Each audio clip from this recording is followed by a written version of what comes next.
The fishery is hurting. It's hurting. The inshore fishery.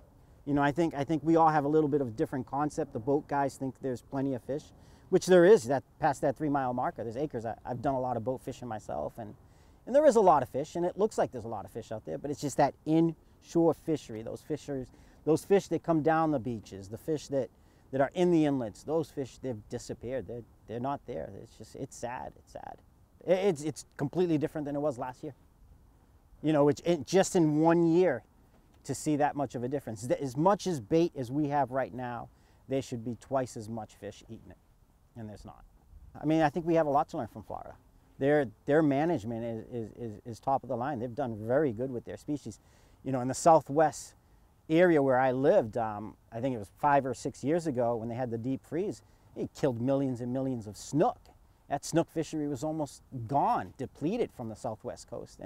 And it's strong now. It's very strong. I mean, they closed it for 4 years just to bring it back, and it's you know, minimal opening, a couple months or 2 months or 3 months down the line, which is, you know, with the striped bass, you know, they've got to reward money on them, you know. So it doesn't matter where they go up and down the coast. I understand that there is charter captains and there's commercial fishermen, real commercial fishermen, not the weekend warrior. The weekend warrior, the guy who decides he wants to pay for his gas and his plugs, you know, every weekend and get a commercial license for that, to me, is not a commercial fisherman. There's guys who do this 24/7. They don't only fish for striped bass. Those guys should be allowed to have their licenses.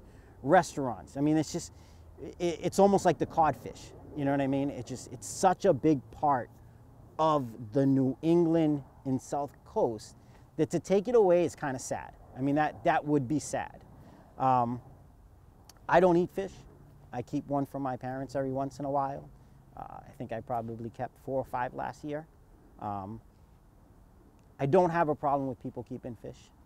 It's how much people are keeping. You know, it's just, it's especially slaughter places like the canal. I mean, you go and you fish a tide and it's strong, and you know, you're catching fish, and for me, I'm releasing everything. So you don't think anything of it, but then you walk up to the service road and you look both ways and it looks like bodies laying on the service road. And it's a sad sight. It's a sad sight because the fishery, the way it's going, it's bad. And I think we all need to point our fingers at ourselves. Start pointing at everybody else, and we all need to take responsibility.